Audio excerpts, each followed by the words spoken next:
empirical data from MIT or something like this. It's derived from the revealed aspect of what we see in Christology. And so there's no real way to diagnose man's problem and to understand man and man's anthropology, as I said, without the right theology.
The world is changing.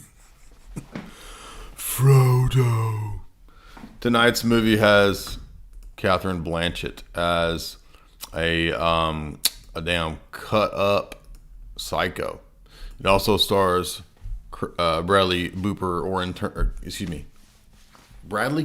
or in official internet name reversal, Cradley Booper, as we now call him, as the indigent, transient, tramp, hobo Stanton. I hope you guys have seen this. It sounds like a lot of you guys are, yes, I'm a night owl. A lot of you guys know, I mean, am I the only person that goes to the movies anymore? When I go to the movies, it's just like me and a boomer. Like, that's it. Jamie doesn't even go. It's just me. And I'm sitting there alone. And yes, my hand goes around the boomer. We just kind of, doesn't matter whether it's a guy or girl, we just kind of curl up in those loud, squeaky movie theaters. Every movie theater has recliners now. How lazy is everybody? Isn't that weird? And they squeak really loud and fart. They make fart noises anytime you try to. It's like, the movies are weird now. So I understand why you guys don't go to the movies. And as I was reading about seed oils, I was reminded of how horrible whatever that industrial toxin is that's supposed to be butter, movie butter. We were talking about that. So I don't blame you guys for not going to the movies. But if you don't go to the movies, my analyses will become pointless. And I have built an entire fragile career out of these fragile analyses. So I need you to continue to support Hollywood. Why are you not supporting Hollywood? By the way, check out Yes, because we're on the road. Beautiful. This is actually a painting of a beautiful scene on what's known as Little St. James Island. You may have heard of this vacation resort area. So it's a painting of a little place owned by Jeff Stein McEffrey. You may have heard of him. And we're staying here at Harry Potter World. We are in Boomer Door. Right, so there's Ravenclaw, Gryffindor, and this is Boomer Door. So we're in one of the Florida Boomer hotspots. So wasn't many people in the movies. People don't go to movies anymore. They're just like, nah, dude. If you go to the movies, you'll die. That's what people think. Well, where were we? We were somewhere, and people were talking about how. I heard about a famous internet figure that we're tweeting with the other day. A famous internet figure, not a big fan of myself or people in our circles, and he was making a big fuss about things, and turns out all of his fussing was because he was a damn hypochondriac because of coof, and he wouldn't go outside. He didn't want to leave his house. So this internet badass is afraid of going outside. Okay, dude, whatever. Everyone is who's the guy from Twin Peaks? Freaking now everybody has agoraphobia. Like, it's literally turning into things that were mental illness 5 years ago are now like the party line. Who's the guy from Twin Peaks, that has the diary? What's his name? And just total goober, right? And he ends up, committing suicide or something? But he has Laura's diary, and he won't go outside. So literally now everybody has total mental illness to the level of agoraphobia. Like, the orchid guy. His name is Henley? No, that's one of our mods. Anyway. Now, this was a fun movie. I mean, I just now saw that it's actually an old movie. And we love our film noir, and I didn't even know this was a 40s film noir. And so I just saw, hey, here's finally a movie after years of bad movies where one finally has good reviews. Let's go see this movie. And it was good. It was well done. It's like, wow, finally. When was the last time I saw a good movie? I can't really remember. I like Resident Evil just because it's ridiculous, but it doesn't really count as a good movie, right? But now here, if you don't know, and I do recommend watching this, is a good one. I was in the process of watching the old one right before this started. We're going to get into some symbolism. We're going to get into the philosophy of this film. We're going to get into the esoteric elements that probably a lot of people didn't catch.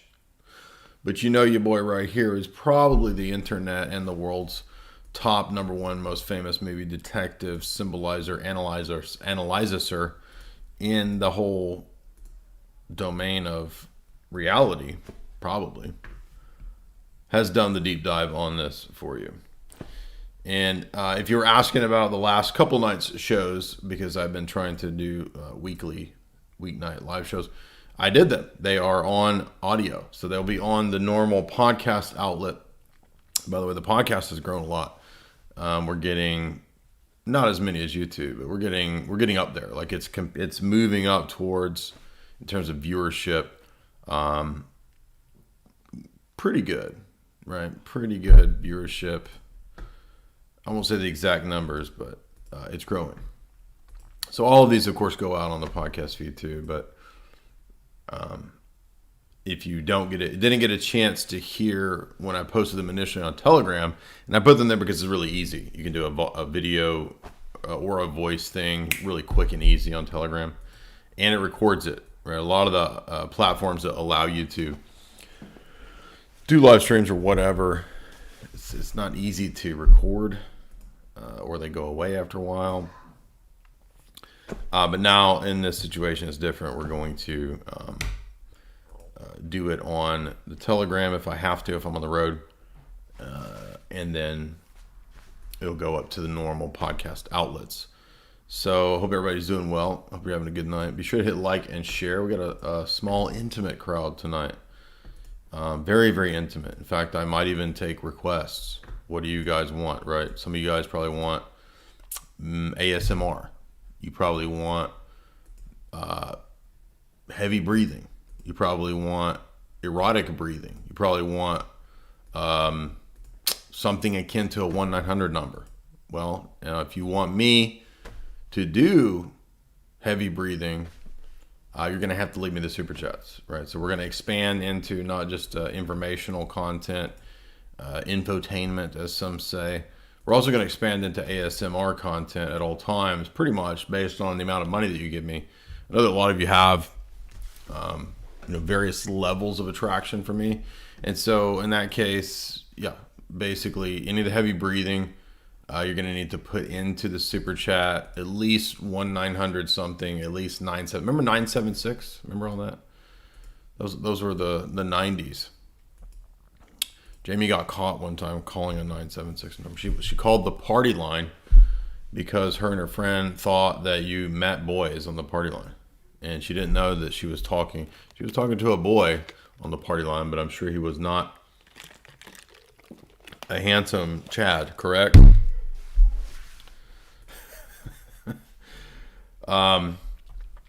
Anyway, don't call 976 numbers. Big FYI, you probably heard of these 1-900 numbers. Don't call those. They're actually a ripoff. And speaking of ripoffs, right? Why would you pay $4.99 a minute to talk to? I don't even know who are you even talking to. Dionne Warwick? I don't know. Maybe.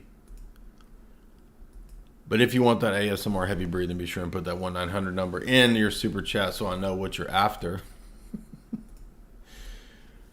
And speaking of cons, this is a great movie for the art of the con.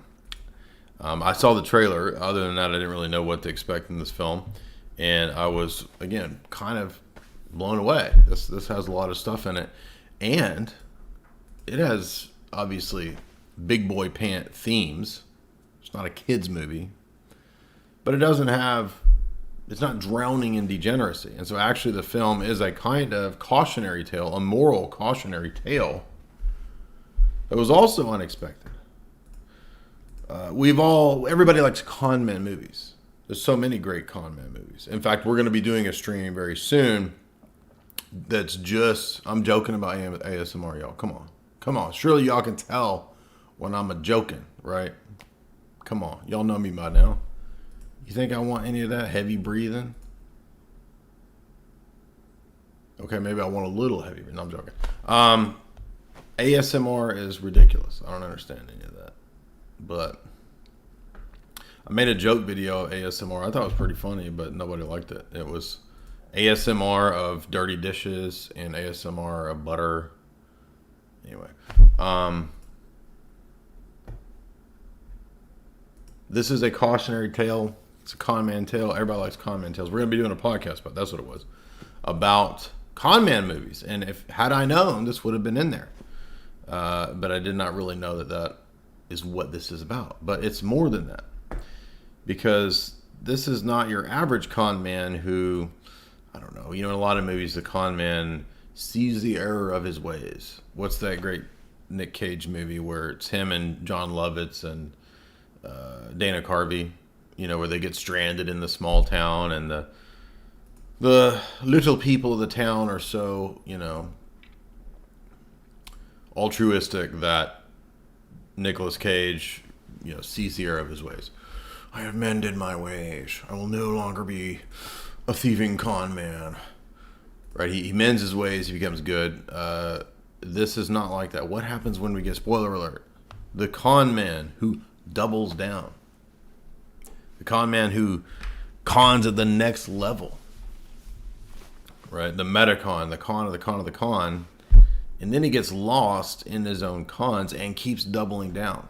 So this is a great cautionary moral tale / allegory. In fact, it might even kind of be an allegory, like a reverse Pilgrim's Progress. Think of John Bunyan's classic, right? Everybody's heard of Pilgrim's Progress. And, C.S. Lewis, he has great religious, allegorical tales, The Great Divorce, for example. This is like an allegorical cautionary tale that's the inverse, right? And what happens when you make a deal with the devil, which is kind of what I think is going on, right? This is, you get your William Dafoe character. And William Dafoe, by the way, literally looks like he would be a head in a Ripley's Believe It or Not.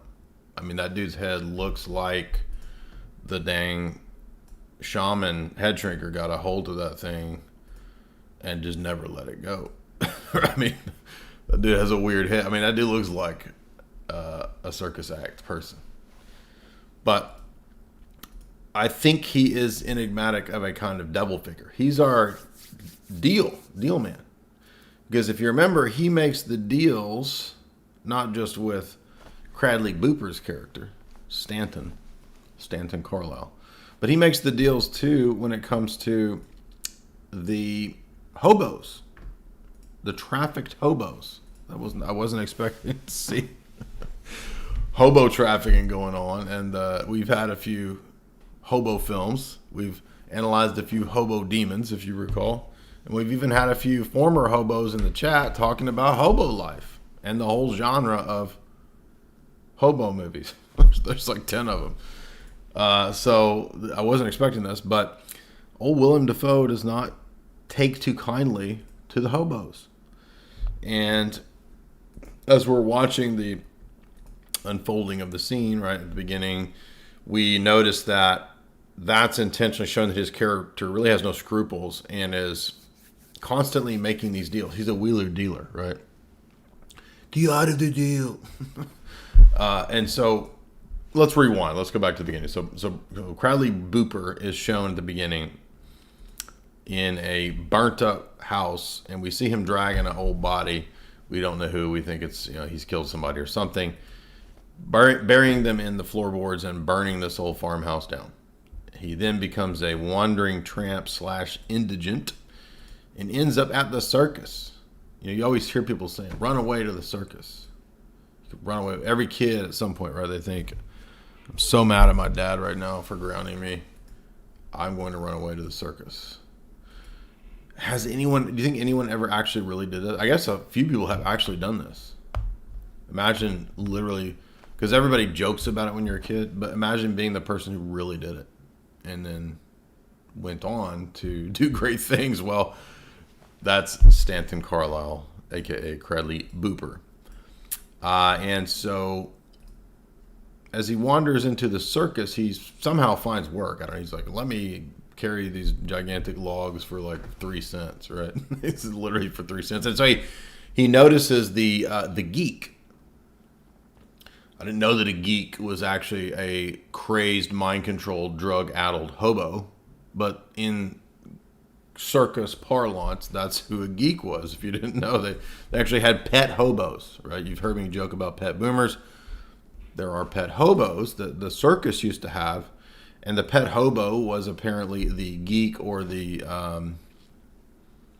it's like a Geico caveman, basically. Right? And so the carnival barker's up there trying to convince you that he's neither human nor animal, but something in between, right? So it's like a Darwinian narrative to the carnival barker, right? Like, hurry, step right up.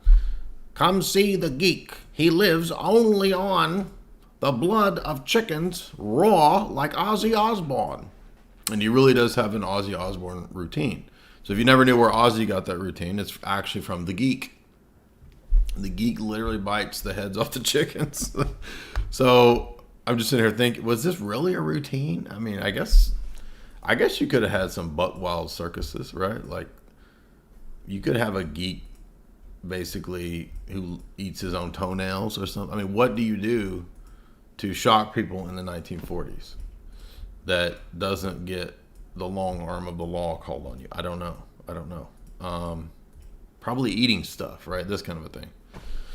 So the geek is doing his Ozzy Osbourne routine over there, biting the heads of the chickens. Everybody's kind of amazed at this, and he's bringing in like mega bucks, dude. Like he's bringing in 10, 20, 25-cent pieces, which is mega bucks in the 40s, right? And so Crowley Booper is like, you know what? Screw this. I'm going to be a dang circus performer, because that, we all know, is where the money's at. And his character, what's interesting about the character is that the character's development is literally no development. I mean, this guy goes from bad to worse, and he has no character development, which is interesting because as an evil character, as a villain, who's the protagonist villain, it is interesting to see a character never evolve in his story arc. Even as he learns through the psychoanalysis his own trauma and how he's why he is, it doesn't cause him in any way to want to reform or to choose a virtue over vice. It causes him to double down, and he, in fact, gets more and more fearful, right? As the Kate Blanchett, psychoanalyst, Anna Freud character, whatever she's supposed to be, gets closer and closer to the truth of what's going on with his trauma. Now, trauma-based mind control actually plays pretty heavily into this film too, which surprised me. I wasn't expecting to see that. But let's keep in mind, it's going to be functioning on multiple levels. There's the moral tale level, which is the most obvious, right? There's also the esoteric archetypal tale level, which I do think probably pertains to Gnosticism, because you have a lot of characters with names like Lilith, Enoch, right? We get these consciously Kabbalistic types of names. I would have said just biblical, but once they threw in Lilith, right? I mean, now we know it's getting into the territory of straight up, occultism / Kabbalistic philosophy, which is embodied in the Kate Blanchett character. But back to the beginning, right? So we've got those two levels, and then we've also got the sort of Dante's Inferno, descent into hell, but never coming back out, right? So this is going to be not Purgatio. This is going to be Dante's Inferno, straight up. And the character is the one who will go deeper and deeper into the Inferno in terms of the development of his psyche. Well, with no development in his psyche, right? Into just more and more confirmation in evil, confirming himself in evil. So the film is actually kind of a good way to demonstrate how would we, because, in theology, philosophy, we talk about evil being something that is only willed, right? It's not a state of being, it's an act of will. And to be precise, is an act of will against the good. So the will itself, even if it commits a sin, the will itself as a faculty is not inherently evil. And what I was thinking as I was watching this movie is that this is kind of a film that kind of shows that to get to like the final stage of just totally given over to evil and possession, it takes consistent willing and perpetual willing. And that's what we see. That's really the kind of amazing thing about the Cradley, Booper, Stanton character. A perpetually willing the evil kind of dude. Now, at the beginning, we're not really sure what's going on, and we see him working in the circus, and he's talking to the chicks, trying to spit some game, trying to hook up with what's ever around, and that includes 60-year-old boomer gypsies or 25-year-old Carmen Electras. It's not Carmen Electra, it's Electra, whatever, the girl that has the electricity, the Tesla routine. So he's basically this sort of totally self-willed, only self-interested, totally Machiavellian villain character. But we're going to be on one of those journeys where we are with the protagonist villain, kind of rooting for him at times, right? But then at the end, we find out this is completely 100% a tragedy. This is a classic, tragedy, moral cautionary tale. So looking at my notes here. So it begins with the circus clearly pictured as hell. I mean, not even just when he wanders into the house of damnation, right, which is the big room. I don't know if there's an image of that here, but I mean, the imagery and symbolism that we see in the circus throughout the whole first act of the movie is 100%. I mean, we see Baphomet, we see the 8-pointed star of Crowley, we see. I thought there might be some good pictures. We see, for example, the all-seeing eye in probably every other scene, and I'm not exaggerating. Like, no, it really is the all-seeing eye. Like when he goes into the hellmouth of the house of damnation, looking for the geek who's gotten lost. He wanders through several rooms that list the sins, the 7 sins, and then he wanders into this big mouth of the devil, which is literally a hell mouth, like out of Buffy the Vampire Slayer. And he walks in, and there's a giant eyeball in the mouth. Can you imagine brushing your teeth if you had an eyeball in your throat? You would poke your eye every time. So thankfully we're not designed that way. But maybe in hell it is that way. Maybe there's a hell mouth. You enter, and there's this giant eyeball staring at it. But anyway, so he gets in there, and of course the geek is there at the very bottom of the pits of hell in this symbolic room, or building of the circus, the house of damnation, sort of like the hall of mirrors type of thing. But in this one, it's the house of damnation. And he sees all these beasts on the wall. There's actually a Baphomet at one point too that you see, and the inverted pentagram. So we know there is intentional, conscious satanic symbolism and imagery, which is very out of place for the 1940s, right? I don't think there would be inverted pentagrams in 1940s circus, but here they are. Although it's not totally impossible, because as we know from our studies of other noir films, or even earlier with expression, so there are some noir films actually did have quite a bit of esoteric, occultic symbology and imagery. Think of something like Hitchcock's, Notorious, or no, Spellbound. Spellbound is full of German expressionist, esoteric, and surrealist imagery, and of course, German expressionism very much full-on satanic. So if the film of the teens and 20s was beginning to use the satanic, I don't think it's out of the realm of possibility. Maybe you could have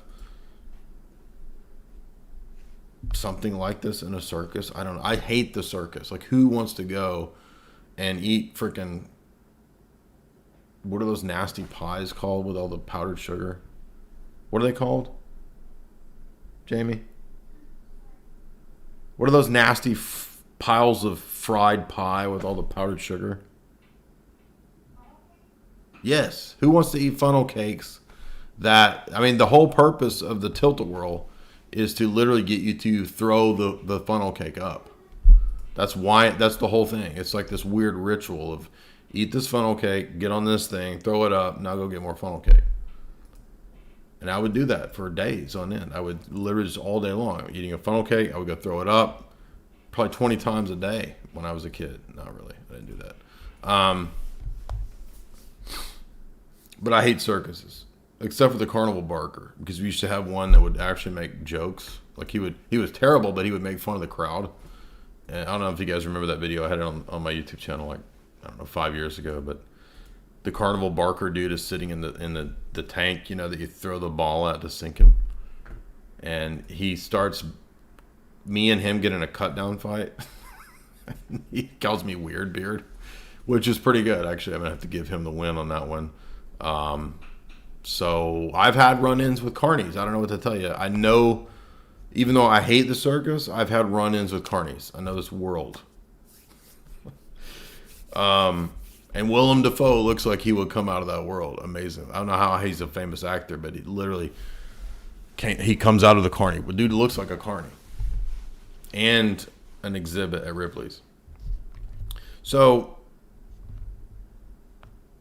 and I forgot to mention, the all-seeing eye keeps popping up, especially with the Xena character, right? So Bradley Cooper starts to figure out that if he can mimic and mock and master the act of Xena and her drunk husband, who used to be the big thing, right, when it came to mentalism and hypnosis and, who's that guy that does the pet psychic? This is like the greatest con of all time, the pet psychic, right? I'm sensing Spot. I'm sensing that you miss your dog. I'm sensing that he had a little pillow that he liked to lay up on. I'm sensing in the movie he says to do this. Like you have to pull it out of the ether and you put your hand here. So he realizes it's all a con. And he realizes that he could probably do it better because he thinks I'm a better con man than the circus con man. The whole circus is nothing but a con, but I could be a real con man. And so he buddies up to Pete and Xena, and then he sleeps his way to the top in this little circus scenario. So he sleeps with Xena, and eventually he gets rid of Pete. So he poisons Pete and takes Pete's secret book. Now, in terms of more the symbolic analysis that I was mentioning, the secret book is, I think, symbolic of secret knowledge. It's symbolic of the tricks of human manipulation, human psychology, how to dupe people, right? And you could think as well of films like The Illusionist, or what's the Christian Bale one? The Prestige. This film is a lot like The Prestige in that regard, in that it's explaining a lot with how the elite actually dupe the people or dupe the masses. Because as you're watching this, you're starting to realize that the circus isn't just enigmatic for hell or for the underworld or the inferno. You start to realize that actually this is a symbol of the world or the social order, right? The world is kind of like this stupid circus, CLOWN world, right? And it's ruled over, the circus, the way that it dupes the people that come to the circus, right, to see the attractions, the spectacles, the craziness. I mean, it also has this religious dimension where you've got the guy who's barking at everybody to come into the Hellmouth, come into the, what's it called? The House of Damnation, come see the Snake Man, come let Xena do your tarot card reading. And so society is run in this way, whether it's Christianity or the occult or whatever. It's essentially this kind of managed and controlled environment, contained environment. That's the circus. And Bradley Cooper's sitting here just watching all this, taking notes, right? Drawing shit all the time. And he's like, I could do this, dude. I'm like, I could master this stuff. This is what I was made for. And again, we still don't know really what his origin story is. He did something bad, but we don't know what. But what he starts to realize is that all of the wowing and the mastery and the showmanship and all of this, it's all tricks, you see. And so we tend to think of, well, there's not really a connection between intelligence work and magicians, is there? I just got a hold of one of these old, I mean, it's actually public, it's not a hidden thing, but Jamie had a book in her book collection, the CIA Manual on Trickery and Deception, which is a real older manual. And guess what, to my surprise, was like the first chapter before the agriculture chapter, is the CIA hiring and consulting with stage magicians. And you can see why stage magic would be right, absolutely advantageous to counterintelligence or to espionage, these kinds of things, to dupe people. I mean, that's what espionage work is duping.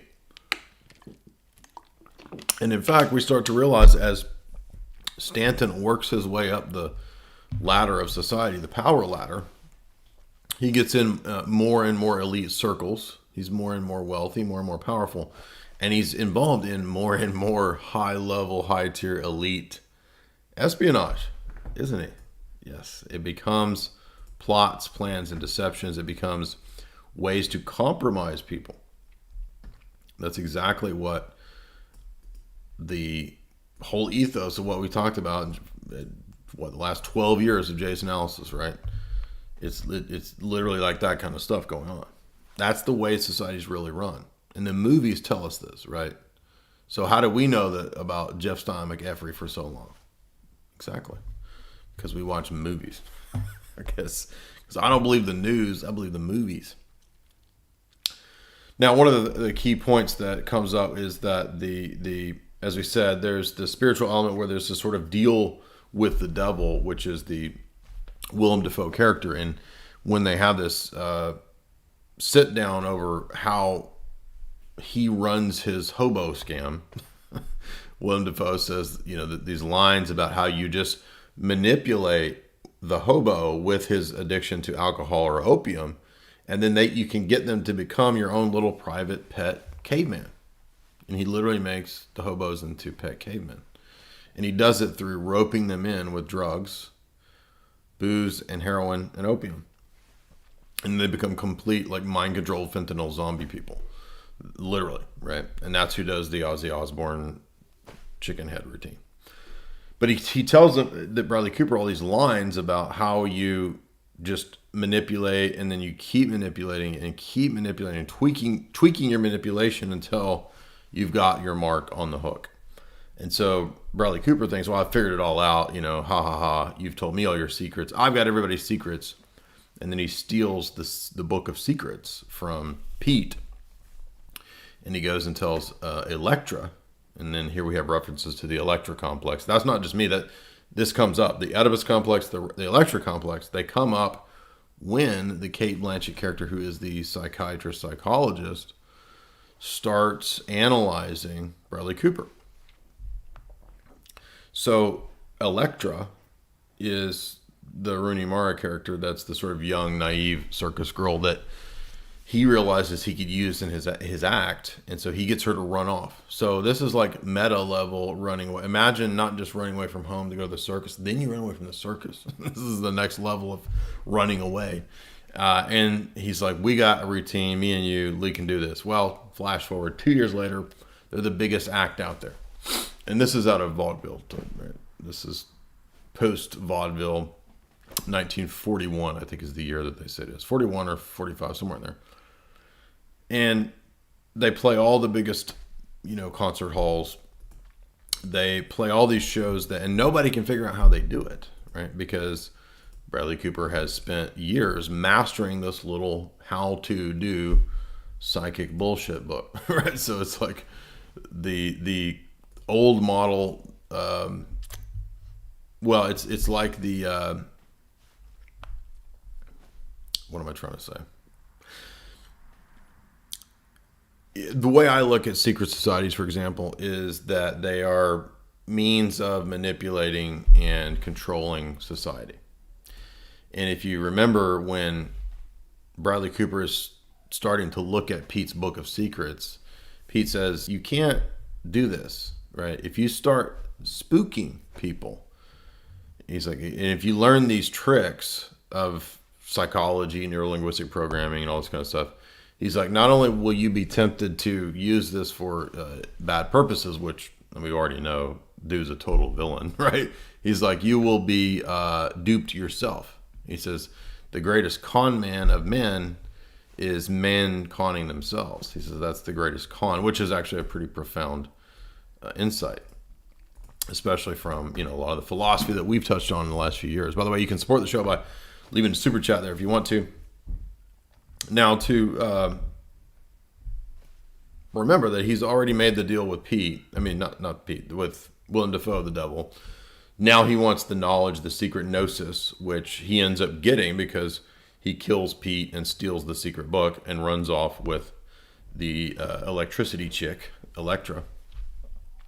Now he's got all the secrets. He masters the secrets and becomes the next big thing. He's wealthy. He's on the top. He's on the top of the world, and he's not fulfilled. So this can be a great allegory for when you get to the top, when you've made that deal with the devil and you have all of the worldly possessions and pleasures that you want. And then you'll see him there in the picture. By the way, if you can, I don't know if you can see that picture, but even when he is at the top of his game, playing his big venues, he still wears this third eye, all-seeing eye thing. And this is going to be really important because there's this nasty-ass deformed baby that was part of the routine, the circus sideshow, right? Because when you go to the circus, you want to see the bearded lady, you want to see the oddities.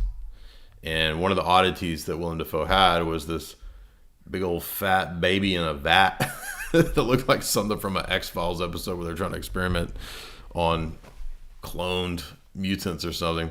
And he's got this giant third eye. So the deformed child, the deformed one, who has the third eye, that is going to be symbolic of Bradley Cooper. And Willem Dafoe kind of makes fun of this baby. He's like, oh, that's that, that devil baby. We call him Enoch. And it's like, because he was taken from, this earth early on, and he was just I forget what he calls him. Right? He's like the only thing, he's like a gub snail man. I don't know how else to put it. But he symbolizes the Bradley Cooper character. And so this horrible afterbirth mutation failed creature ends up being emblematic and symbolic for the very thing that Bradley Cooper is, who is this son of the circus, child of the devil, malformed thing, morally speaking.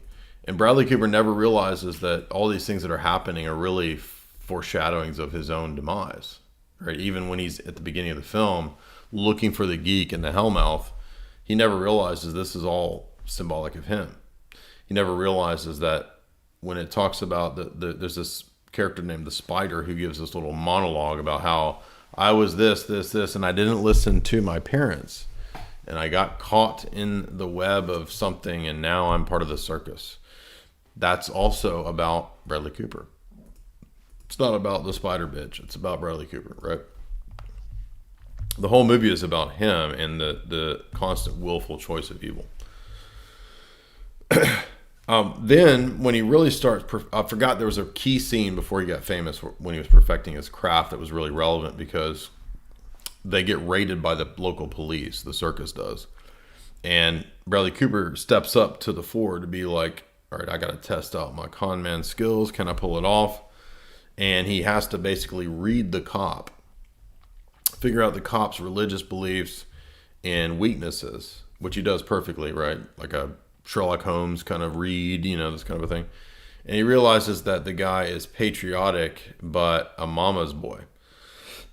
Because we find out Bradley Cooper knows that because he's a mama's boy. He's like, I always know a mama's boy because I was one. And he says, I was able to fool that stupid cop because I realized that he was a patriot and he loved his mom and the Virgin Mary because his mom was called Mary. He wears this necklace of Mary. And he says, I went up to him and I just talked about, I manipulated him with patriotism and his love for his mom, his mommy issues. So the irony is that all of the tricks that the Bradley Cooper character employs as this mega master con man are the very tricks eventually they get played on him, except for patriotism. He doesn't have any patriotism, but he realizes this cop is a patriot and he couldn't fight in the war. And so he used, oh, you're a great man. And we all need to, just showing again as an example, the way that the elite manipulate, as we saw in the Silent Weapons or Quiet Wars document that we covered a couple weeks ago. It just made me think of that because this is also an analogy, an allegory for power blocks, the power elite, and the way that they manipulate and control society. So let's go back. So now that Bradley Cooper's famous, he's playing the big, concert halls in Chicago or wherever. And then he happens upon the Cate Blanchett character, who is this psychologist, psychiatrist, Jungian, Freudian mix type of thing. And she wants to debunk him initially. But we don't know what her angle is, right? So we're waiting to see what her angle is. We find out, of course, eventually that she wants him, the Bradley Cooper character, to exact revenge upon this millionaire, billionaire dude who likes to torture women. And Bradley Cooper eventually figures out that that's what the billionaire guy is up to. But he never figures out that Kate Blanchett is using him to achieve her ends to get revenge. And so the irony again being that all of the tricks and models and usages of deception and emotional manipulation that he does is literally what's done to him, and he can never see it. So there's this odd blindness, and he's always bragging like, I can read everybody. There's nobody I can't read. I can read anybody, and I'll always fix it. I'll always get it done. And he cannot read the Kate Blanchett character because he believes that she's just this needy psychiatrist who wants to sleep with him. So she engages in some, sexual manipulation, honey trap type stuff, right? But by the time that he's up in the circles of the elite of Chicago, right, he's hanging out with these millionaire, billionaire people. He's hanging out with this high-powered psychologist woman, psychiatrist. He's in the top tier of society now. And a couple characters warn him, like, you're out of your league here. You're not going to make it. What's interesting is that the Kate Blanchett character figures out his problem with his dad. So she goes into psychoanalysis and the archetypal relationships of his failed father figures. And there have been multiple of these. And even up into the Willem Dafoe character as a kind of father figure who fails him. Even Ron Perlman is a kind of father figure who punches him, knocks him out when he's trying to leave the circus. Now the rich billionaire dude is the father figure who he's conning and scamming. And so the whole thing is just people's messed up relationships with the archetypal figures that traumatize them in youth. Because we find out, of course, Bradley Cooper was abused or traumatized or something by this father figure. And so now that Kate Blanchett knows his weakness, he manipulates Bradley Cooper by posing as a mother figure and by eliciting from him in the therapy sessions what he's actually done in terms of who he's killed and murdered, which she has secretly recorded, of course. So now she has all the dirt on him. And this just plays out much like you would think of something in the intelligence world, right? It plays out like some kind of grand Jeff Stein McEpry scheme. And so that's how it relates directly to the intelligence world, to espionage. And we even see, it's funny too, because, we covered the TV preachers. And if you scroll back to my community tab, I posted a clip that somebody sent me of one of the famous revivalist TV preacher con men. So this is a guy who was a kind of a 70s, I don't know, Benny Hinn or something. And he got big, and then he's like, all right, by the way, this is all fake. So he quits. They make a documentary about him. It's called something like Marjo. And I put a clip up on my community tab of this guy explaining how the psychological manipulations work. So even, again, this theme in this movie fits perfectly with what we talked about a couple nights ago on the TV preacher scam. And it's the same tricks and manipulations, they already know who the plants in the audience are and what the details of their lives are. That's just a classic way to do this. And I even think that you could make a connection between the warnings that they constantly say, don't do the spook show. Don't do the spook show. Well, spook isn't just a thing for, ghosts. It's also a term for spies. And so he's kind of doing espionage compromise work on his own, as is Kate Blanchett.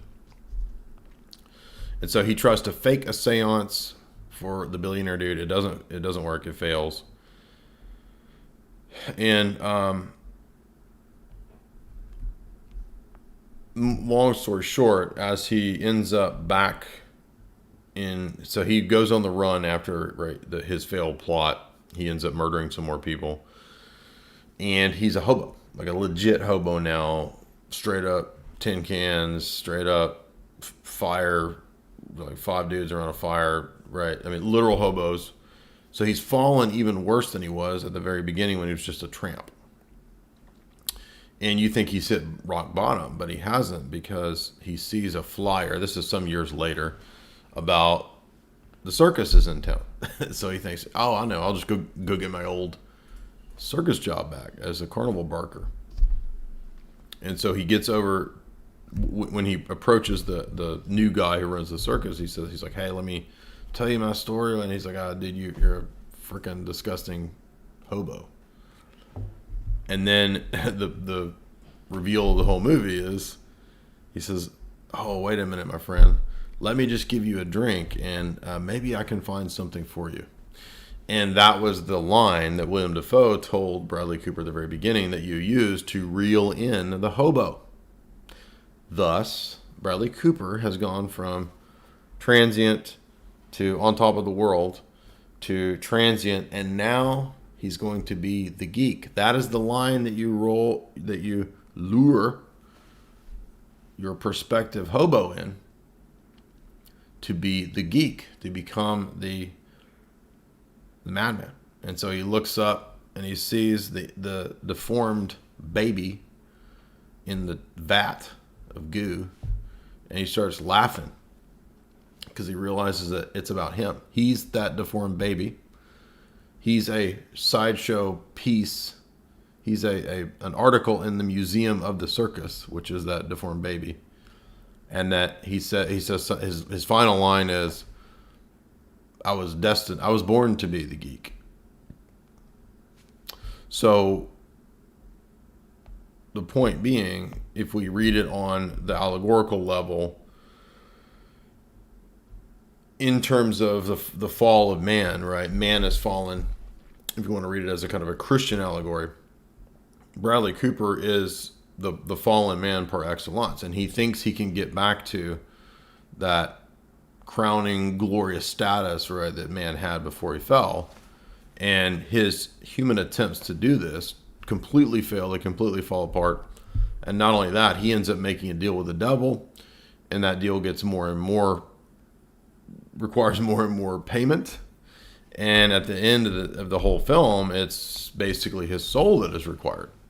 And so he's there again at the circus, the deal with the devil, sit down at the circus, and the guy, he figures out the guy's trying to con him, and he says, yes, I'll be the geek. He wants to be conned. This is an amazing insight too, that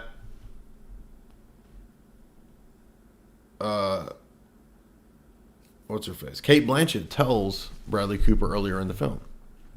They're debating over why people buy into these kinds of, David Blaine scams or whatever. Remember Chris Angel? My freak. Why do people buy into it? Well, Kate Blanchett says they buy into it because they want to. And that's the reveal at the end of the film, is that Bradley Cooper realizes, I'm all in. Yes, go ahead and con me. He willfully buys into being conned, knowing that the new circus master guy is a con man.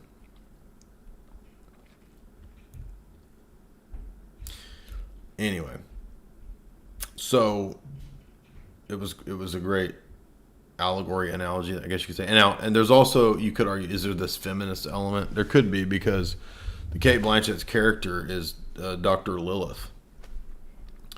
And of course we know Lilith being the first so-called, in the mythology of like Kabbalistics, of the first wife of Adam who wanted to have sex on top. And so she got divorced and then became this devil spirit who goes around basically seeking revenge on male children. And what is the major symbolic thing in this movie? The male child that is the deformed vat, baby in a vat. And that's why she's Lilith, right? So she got her revenge. She ultimately got her comeuppance as this sort of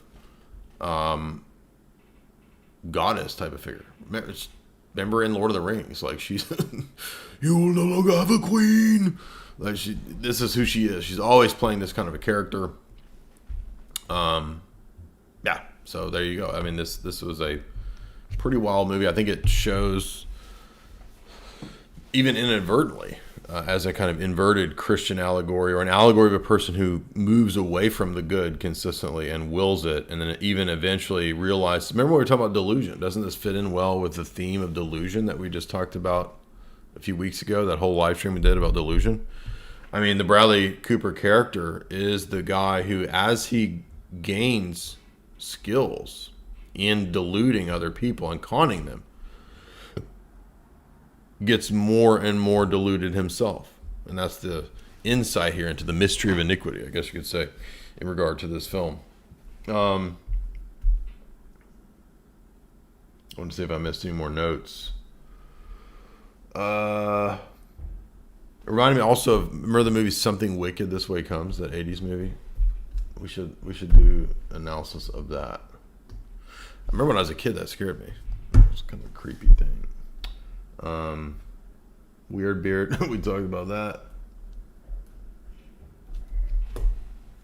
It does seem like, I was trying to think, well, what's the deal with, like, why is there a connection between the devil and the circus? I guess because circus stuff is the freaks, the weirdos, oddities, right?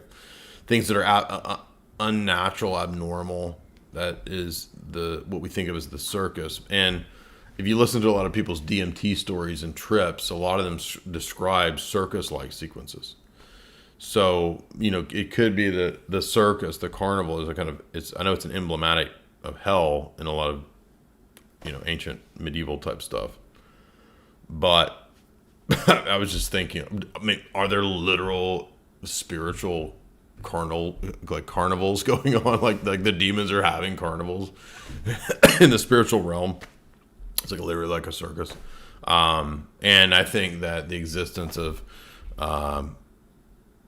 the tilt-a-whirl is proof of that, right? I mean, hell will be a tilt-a-whirl, pretty much. And there will only be funnel cakes to eat, right? The world is changing. Mr. Frodo, there's no limber spread. There's only funnel cakes. We gotta get on the tilt-a-whirl, Mr. Frodo. That's because Kate Blanchett is in Lord of the Rings. Get it? Let's go to the Super Chats. Fun discussion tonight. By the way, last two shows, we did them. I did one on, what did we do? We did soft power. And I'm going to take that information because it needs to be part of the Elite Book Series. We went into Joseph Nye's famous essay on soft power, which is a big deal in terms of the Cold War moving us into, post-Cold War moving us into the sort of technocratic era we're going into now. You need to understand soft power as well as smart power. So we'll go into that in another kind of video because I had to do it on audio being on the road. And then I did an analysis of, Ingdahl's really good paper that he wrote about the connection between Francis and the founder of liberation theology and Klaus Schwab. Did you know they were all BFF? Yes.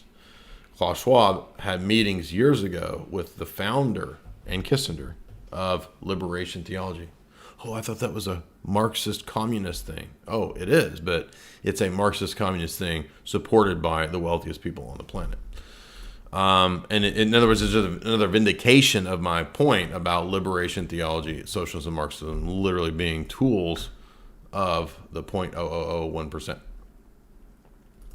So I hope you like this allegory, this neo-noir take, Kabbalistic, mystical thing. And a lot of it's really just manipulations of archetypes, right? So the Jungian and Freudian elements are like constantly there in the film. So I kind of passed over some of that because I don't find that interesting. But the intelligence angle is pretty neat. The Dante's Inferno, Pilgrim's Progress angle was neat. Let me know what you thought of Nightmare Alley. Now, if you want, and you want to compare it, I was actually watching the old one and I was getting into it, but I had to start the show with you guys. But the old one is, I think, public domain. So you can go watch it there on YouTube, and then you can compare it to the Cradley Booper version.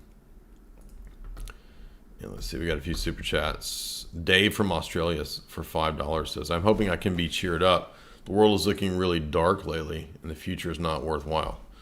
Well, I'm sorry that I know things are rough down under, but you guys can build back better. Build back better. build big, beta. And I'm not trying to make light of your situation, but you said you wanted to laugh.